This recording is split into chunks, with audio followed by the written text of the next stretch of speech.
বিসার math ক্লাসে স্বাগতম। আজ আমরা 2024 সালের শিক্ষাবর্ষে নতুন কারিকুলামে নবম শ্রেণীর যে গণিত বই, নতুন কারিকুলামে সেই গণিত বইয়ের পৃষ্ঠা হলো 39 পৃষ্ঠা, অনুক্রম ধারা। অনুক্রম ধারার 39 পৃষ্ঠার একক কাজ থেকে আমরা আজকে একটি অঙ্ক সমাধান দিতে চেষ্টা করব। তোমরা যদি একটু মনোযোগ সহকারে দেখো অবশ্যই অঙ্কটি বুঝতে পারবে। এটা হলো সমান্তর অনুক্রম। এখন আমরা যে অঙ্কটা করব সেটা হলো সমান্তর অনুক্রম। তাহলে দেখো অঙ্কটা কি আছে, দেখো কতে আছে, একক কাজ লেখা আছে বোর্ড বইয়ে। একক কাজ, নিচের সমান্তর অনুক্রমের সাধারণ পদ নির্ণয় করো। 1 নাম্বার এখানে 1, 2, 3 আছে। আমরা 1 আর 2 আমরা আপলোড দিয়েছি, তোমরা ইচ্ছে করলে দেখে নিতে পারো এর আগের ভিডিওতে। সম্ভবত অনুক্রম ধারা পর্ব 5-এ আমাদের সেটা দেওয়া আছে। এখন আমরা 3 নং প্রশ্নের সমাধান দিতে চেষ্টা করব। 3 নং হলো যার সপ্তমতম পদ মানে 7তম পদ -1 এবং 16তম পদ 17 মানে 70। তাহলে আমাদের বলছে সাধারণ পদ, এটার সাধারণ পদ আমাকে নির্ণয় করতে বলছে। কি করতে বলছে? সাধারণ পদ নির্ণয় করতে বলছে। তাহলে এইদিকে সপ্তম পদ আর 16তম পদ দেওয়া আছে। আমাকে এর মান আর ডির মান, এ হলো সমান্তর ধারার, এটা হলো সমান্তর অনুক্রম। কি লেখা আছে? লেখা আছে সমান্তর অনুক্রম। সমান্তর অনুক্রমের প্রথম পদকে এ দ্বারা প্রকাশ করা হয় আর সাধারণ অন্তরকে ডি দ্বারা প্রকাশ করা হয়। তাহলে আমরা n-তম পদের সূত্রটা লিখি। দেখো সমান্তর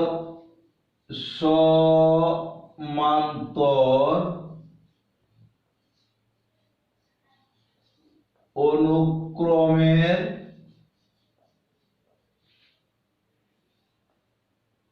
n-তম পদ n equal a plus n minus 1 into d। সমান্তর অনুক্রমের প্রথম পদকে এ দ্বারা প্রকাশ করা হয়। প্রথম পদকে এ দ্বারা প্রকাশ করা হয়। তাহলে প্রথম পদ এ, সাধারণ অন্তর ডি। তাহলে আমরা এটার সাধারণ পদ মানে n-তম পদ। এইটা n-তম পদ আমাদের বাইর করতে হলে, আমরা যদি n-তম পদটা বাইর করি তাহলে আমরা এর মান আর ডির মানটা আমাকে বাইর করতে হবে। এর মান আর ডির মান যদি বাইর করতে পারি তাহলে আমরা এটা সাধারণ পদ বাইর করতে পারবো। এখানে দেওয়া আছে সপ্তমতম পদ মানে 7তম পদ দেওয়া আছে -1 আর 16তম পদ দেওয়া আছে 17 মানে 17। চলো এখন আমরা অঙ্কের মধ্যে যাই। প্রথমে আমরা লিখব দেওয়া আছে, কি দেওয়া আছে সেটা আমরা দেখে নিই। এটা হলো অঙ্কটা। আমরা প্রথমে লিখব দেওয়া আছে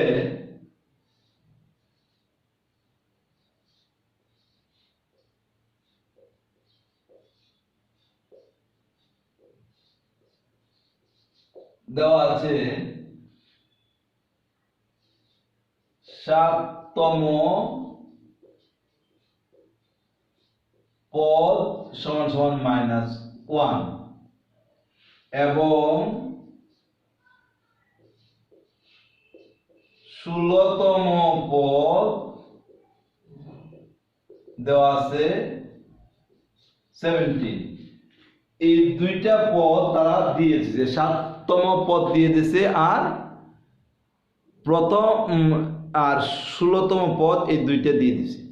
7তম পদ 7তম মানে 7মতম পদ -1, 16তম পদ 17 মানে 17 দেওয়া আছে। এখন আমরা সমান্তর অনুক্রমের nতম পদের সূত্র আমরা জানি a + n-1 ইনটু d। তাহলে সপ্তমতম পদের nতম পদের সূত্র হলো nতম পদ সমান a + n-1 ইনটু d। এটা হলো আমার nতম পদের সূত্র। এটা হলো nতম পদের সূত্র। এটা তোমরা ভালো করে আয়ত্তে রাখবে। nতম পদ a + n-1 ইনটু d। এখন আমরা লিখব আমরা জানি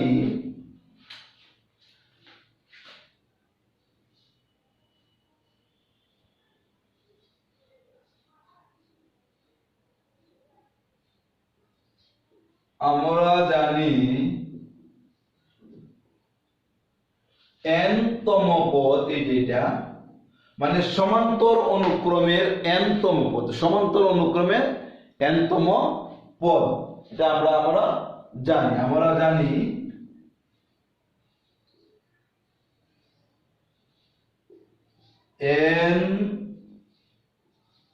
nতম পদ an equal a plus n-1 into d। আমরা জানি সমান্তর অনুক্রমের nতম পদ a plus n-1 into d, এটা আমরা জানি। তাহলে আমাদের এখানে কি আছে, সপ্তমতম পদ আর 16তম পদ আমরা বের করব। এখন লিখব সপ্তমতম পদ অর্থাৎ সপ্তমতম পদ মানে a7, এই n এর জায়গায় 7, এইদিকে n এর জায়গায় 7, n এর জায়গায় 7, এখানে এদিকে ইংরেজি 7 লিখলে হবে, বাংলায় 7 লিখলে হবে।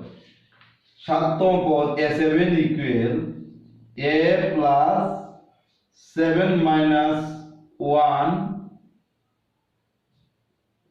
Into d।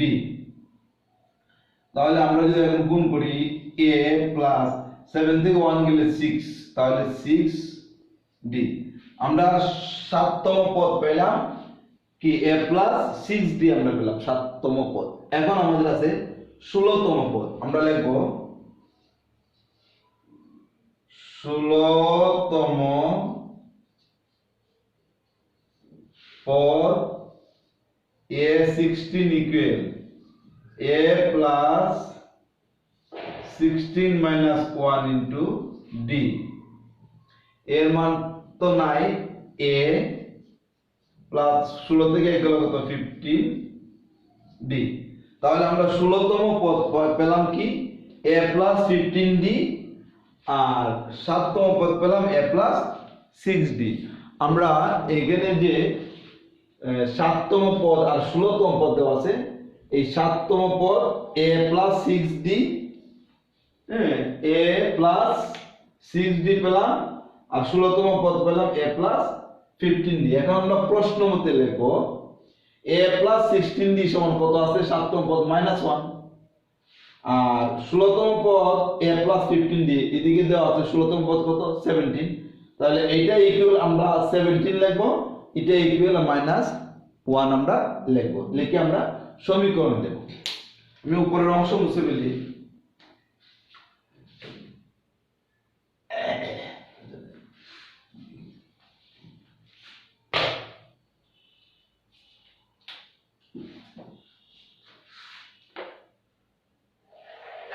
আমরা এই সাইডে লিখতেছি, দেখো প্রশ্ন মতে আমরা লিখব প্রশ্ন মতে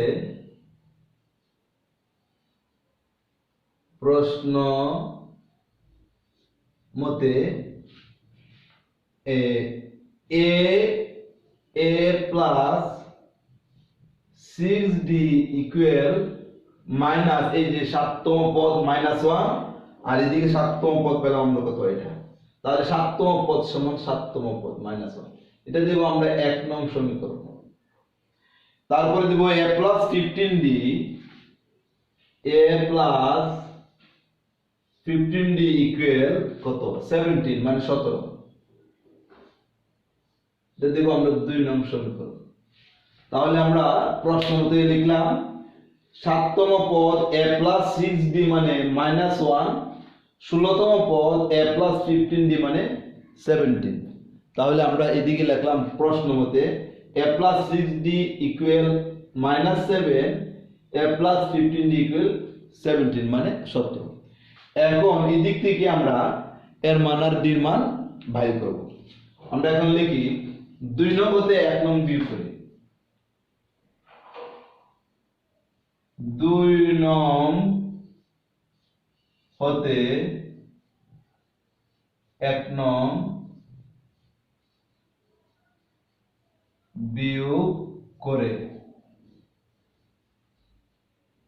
তাহলে 2 নং কি আছে a + 15d = 17, a + 6d = -1। তোমরা জানো বিয়োগ করলে, বিয়োগ বসালে নিচে যে চিহ্ন আছে সেটা পরিবর্তন হয়ে যায়। মাইনাস থাকলে প্লাস ধরতে হয়, প্লাস থাকলে মাইনাস ধরতে হয়। তাহলে এর আগে কোনো চিহ্ন নাই, তাহলে বুঝে নিব আমরা প্লাস, এটাকে ধরবো আমরা মাইনাস, এটা প্লাস, এটাকে ধরবো মাইনাস, এটা মাইনাস, এটাকে ধরবো আমরা প্লাস। এখন এটা প্লাসের ছিল হয়ে গেছে মাইনাস, মানে নিচে যে রাশিটা থাকবে এটার চিহ্ন পরিবর্তন হয়। তাহলে প্লাস ছিল মাইনাস হয়েছে, আর এদিকে আছে কি প্লাস, তাহলে প্লাসে মাইনাসে কি বিয়োগ, এ থেকে এ চলে গেলে আর কিছু থাকে না, এ কাটা, আর এদিকে আছে প্লাস 6d, এটা হয়ে গেল কি মাইনাস, এটা মাইনাস আর এটা প্লাস, প্লাসে মাইনাসে বিয়োগ। 15d মানে 15d থেকে 6d মানে 15d থেকে 6d মানে 15d থেকে 6d চলে গেলে কত থাকে, অর্থাৎ 15 থেকে 6 গেলে কত, আর তাহলে 15 থেকে 6 গেলে হলো 9d, এটা হলো 9d। চিহ্ন কি হবে, যেহেতু প্লাস, প্লাসের মানটা বড়, মানে 15 হয়েছে বড়, 6 থেকে 15 বড়, এটা আগে প্লাস চিহ্ন সেই জন্য প্লাস। যদি এইটা বড় হইতো 6টা দিয়ে মনে করো 15 নিচে থাকতো, আর এটাকে আমি প্লাস চিহ্নকে মাইনাস করতাম, তাহলে এটা মাইনাস বসতো। মানে যোগ বিয়োগের বেলায় বড় সংখ্যার বামে যে চিহ্ন আনসারে সেই চিহ্ন বসে, মানে এই দুইটার মধ্যে 15 বড়, 15 প্লাস চিহ্ন, সেই জন্য এখানে প্লাস। যদি এটা বড় হইতো তাহলে প্লাসটাকে আমরা মাইনাস করে দিয়েছিলাম, তাহলে এই জায়গায় আমার মাইনাস বসতো। এখন এখানে মাইনাসটা হচ্ছে প্লাস, তাহলে প্লাস 1 আর প্লাস 17 মানে 17 আর 1 এ যোগ করলে হয় কত, 18। কি হয় 18 হয়, বা d ইকুয়াল 18 নিচে হলো 9, এদিকে গুণ আকার থাকলে এদিকে ভাগ আকারে যাবে, 9 9 কাটা 9 দুগুণে 18, অতএব d ইকুয়াল 2 পাইলাম আমরা। d এর মান কি তো আমরা পেয়ে গেছি। আমাদের উদ্দেশ্য হচ্ছে কি, এর মান এবং d এর মান দুটোটাই বাইর করতে হবে, এর মান এবং d এর মান দুটোটাই আমাদের বাইর করতে হবে, তাহলে আমরা সাধারণ পদ পাবো। তাহলে আমরা d এর মান কত পেলাম, d এর মান পেলাম কত 2, d এর মান কি পেলাম 2 পেলাম, d এর মান পেলাম এই যে 2। এখন d এর মানটা 1 নং অথবা 2 নং সমীকরণে যে কোনো একটাতে বসাই তুমি এর মান পাবে। তাহলে আমরা কি করি, এই দিকটা মুছে ফেলি,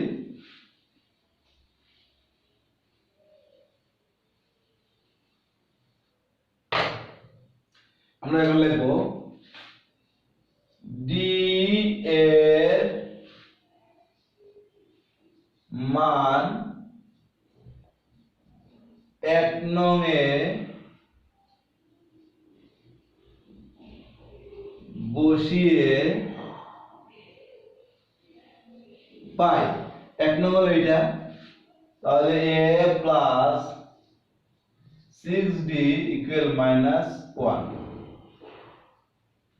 এর মান তো না, এর মান আমরা বাইর করব, প্লাস 6d এর মান কত পাইলাম আমরা, d এর মান পাইছি কত 2, তাহলে 6 * 2 -11।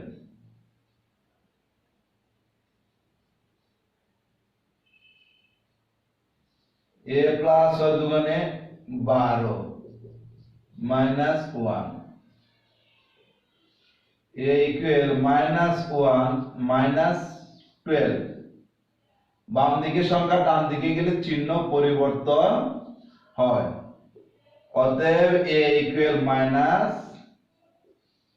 13। a ইকুয়াল আমরা মাইনাস 13 পেলাম। d মান পেলাম কত? d ইকুয়াল কত পেলাম? d ইকুয়াল 2 পেলাম, d ইকুয়াল 2 আর a ইকুয়াল টু মাইনাস 13। এখন আমাকে নিচের সমান্তর অনুক্রমে সাধারণ পদ নির্ণয় করো। এখন আমরা n তম পদ আমরা বাইর করতে পারবো। এর মান আর ডির মান আমরা যখন পেয়ে গেছি, এখন আমরা সমান্তর অনুক্রমের সাধারণ পদটা নির্ণয় করতে পারবো। তাহলে আমরা লিখবো অতএব সাধারণ পদ, এই সমান্তর অনুক্রমের সাধারণ পদ, অতএব